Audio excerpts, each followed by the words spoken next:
Let's fight cinema story.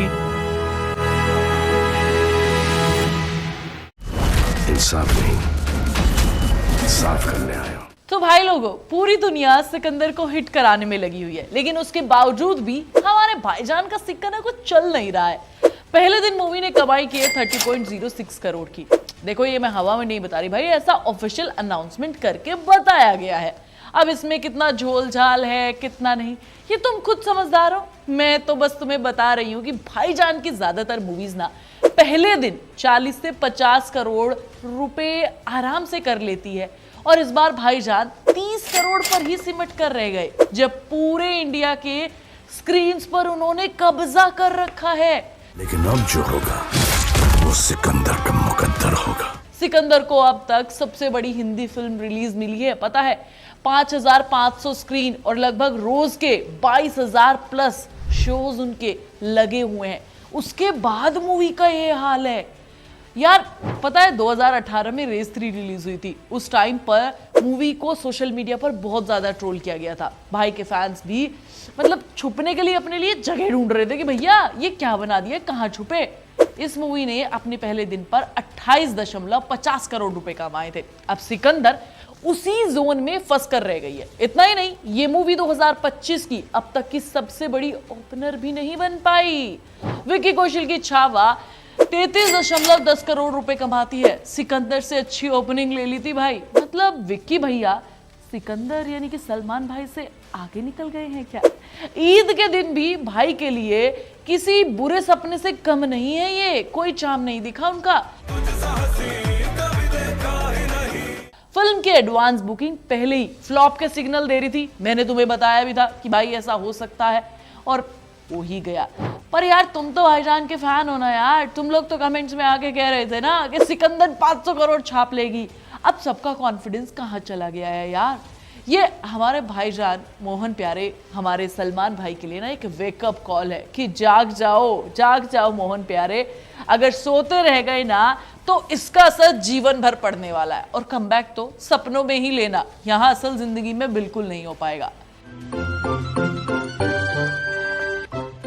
भाई सलमान खान के सिकंदर तुम सबके लिए एक उम्मीद थी, मेरे लिए भी उम्मीद थी कि भाई सलमान का कमबैक हो जाएगा। बहुत सालों से उन्होंने कोई तगड़ी हिट मूवी नहीं दी है, लेकिन हमारे यहाँ तो कुछ अलग ही हो गया यार। सारी उम्मीदें टूट गई। सलमान खान के करियर की सबसे ठंडी और बेजान मूवीज में से अगर कोई है तो वो कौन सी है? बताओ बताओ बच्चों, सिकंदर है। लोग थिएटर से बाहर निकलकर ये कह रहे हैं कि भाईजान ये फिल्म नहीं है, ये क्या आपने कॉमेडी सर्कस बना दिया है। जानबूझकर की गई एक भी गलती के लिए कोई माफी नहीं। मतलब सच में ऐसा लग ही नहीं रहा है कि इस मूवी में सलमान खान है। भाईजान को अब सच में शायद बुढ़ापा आ गया है, इसीलिए एक काम उन्होंने ठीक से नहीं किया इस मूवी में। एक्टिंग जिसमें वो जबरदस्त कभी किया करते थे, उसमें स्कोप नहीं दिखा। एक्शन हमारे कैमरा डायरेक्टर्स हैं या कैमरामैन हैं, उन्होंने किया। आ रहा हूं मुंबई। भाईजान अपनी जगह से हिलने को तैयार ही नहीं है। गुस्से ने मुझ पर फुल कंट्रोल ले लिया, और इसीलिए मैं कह रही हूँ कि सिकंदर उनके लिए एक लास्ट वेकअप कॉल है। 10 अप्रैल को सनी देओल की जाट आ रही है। आपको पता ही है कि भैया गदर 2 के बाद से उनका फैन बेस बढ़ गया है। जब से उनकी गदर 2 हिट हुई है, लोग उनकी मूवी का इंतजार कर रहे हैं कि भैया सनी पाजी क्या लेकर आएंगे। 10 तारीख के बाद तो सलमान भाई को स्क्रीन के लिए भी लड़ना पड़ेगा। मतलब मैं हूं सिकंदर। आधी जगहों पर तो जाट दिखाई जा रही होगी। अब ऐसे में सिकंदर के लिए कमाई करना और भी मुश्किल नहीं हो जाएगा क्या यार? टैक्सी की कीमत नहीं, किराया। मतलब 10 दिन में ही हम कितना सपोर्ट कर लेंगे यार इनको। एक मूवी को 10-10 बार थोड़ी देखने के लिए चले जाएंगे। मतलब सिकंदर को अपनी पूरी कमाई इन्हीं 10 दिनों में करके दिखानी होगी यार। ये सब देखकर बुरा लगता है।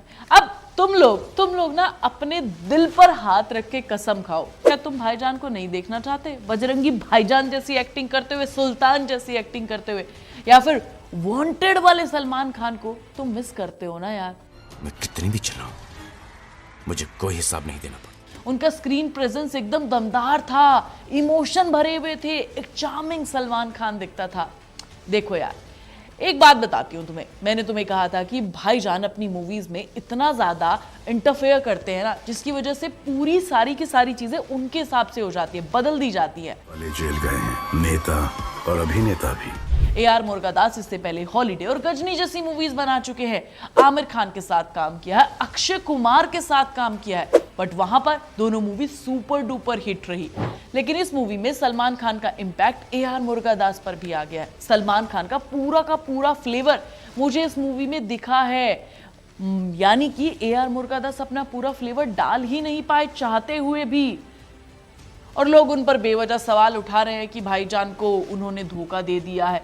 ना यार, ऐसा नहीं है। अगर आप स्टार की तरह बिहेव करो, एक्टर की तरह बिहेव करो और अपने कामों तक सीमित रहो ना, तो ज्यादा बढ़िया अच्छा प्रोडक्ट निकल कर आता है। लेकिन आप डायरेक्टर को अपने हिसाब से क्रिएटिव लिबर्टी के नाम पर चेंज करते हो तो उसका भुगतान तो आपकी मूवी को भुगतना पड़ता है, और यही चीज अब सिकंदर के साथ भी हो रही है। लेकिन अब जो होगा वो सिकंदर का मुकद्दर होगा। एक्चुअली धोखा उन्होंने नहीं दिया है, बल्कि यहाँ पर तो सलमान खान इफेक्ट ज्यादा हो गया है कि वो अपना टैलेंट दिखा ही नहीं पाए, और शायद इसी वजह से साउथ के डायरेक्टर सलमान के साथ काम करने के लिए अब हामी नहीं भर रहे हैं भाई। मतलब एटली को ले लो यार, उनके साथ मूवी बनाने वाले थे, लेकिन अब वो नहीं हो रही है, वो भी साइड में हो गए कि भाई अगर मैंने इनके साथ मूवी की, एक फ्लॉप का ठप्पा मेरे ऊपर भी लग जाएगा। और इसी की वजह से क्रिएटिव रेफरेंसेस बहुत ज्यादा हो जाते हैं और बहुत सारी मूवीज अटक भी जाती हैं। और तुम्हें तो पता ही है कि एटली अपनी मूवीज के साथ एक्सपेरिमेंट करते हैं, उन्हें एक बढ़िया स्टार नहीं चाहिए जिसके पास अपना स्टार पावर हो भाई, उन्हें एक बढ़िया बंदा चाहिए जो उनके इंस्ट्रक्शंस को बढ़िया से फॉलो करे, और भाईजान की ये तो बस की बात नहीं है। तो भाईजान के साथ ऐसा ही हो रहा है। अब आज की डेट में उनसे हर कोई उनके साथ काम करने से बच रहा है। सिकंदर की खराब ओपनिंग ने ये प्रूव करके दिखा दिया है कि भाईजान का स्टारडम अब पहले जैसा नहीं रहा है। हर बार से फिल्म उनके दम पर हिट नहीं हो सकती है, लेकिन आज भी एक एवरेज सलमान खान फिल्म तो निकल कर ये रही जाएगी यार। इतनी पॉपुलैरिटी तो है, PM CM का पता नहीं, जो ज्यादा कमाई तो नहीं कर पाएगी, लेकिन आजकल के जो छोटे मोटे स्टार्स हैं जिनकी मूवीज का ज्यादा प्रमोशन नहीं होता बड़े स्केल पे, उतना कलेक्शन तो कर लेगी। पर क्या ये भाईजान के स्टारडम को बनाए रखने के लिए काफी है? उसका जवाब है नहीं। भाईजान की ये फिल्म सिर्फ एक मीम मटेरियल बन के रह गई है। हम आते हैं 6000 क्या 60,000 पेशेंट्स को एडमिट कर सकते हैं। पर एज ए फैन तुम भी भाईजान से बेहतरीन कंटेंट की उम्मीद करते हो ना। उन्हें बस अपने करियर को लेकर थोड़े से सीरियस फैसले लेने पड़ेंगे, या तो बेहतर स्क्रिप्ट चुने, या फिर हम सबको ना अलविदा कह दे, टाटा कह दे, बाय कह दे। तो भाई सिकंदर उनके लिए एक लास्ट वेकअप कॉल है। अगर इसके बाद भी वो नहीं जागे, नहीं सुधरे, तो भैया इंडस्ट्री में सलमान का स्टारडम खत्म हो जाएगा। बाकी तुम बताओ कि तुम मेरी बात से कितना एग्री करते हो। मैं तुम्हें नेक्स्ट वीडियो में मिलूंगी, तब तक तुम चैनल को सब्सक्राइब कर लेना, वीडियो को लाइक और शेयर कर लेना। आप सुन रहे थे let's mike more than radio. Follow कीजिए हमें हमारे सोशल मीडिया प्लेटफॉर्म्स पर। It's time for news. It's time for more than radio. Presenting the first radio news app, Let's Mic. Let's Mic, a news-based app on your phone where you get to watch and listen news, talk shows, interviews, radio show podcasts. On Let's Mic, you get all relevant information of TV, print, radio, podcast, and digital. Let's Mic talks about every segment of life.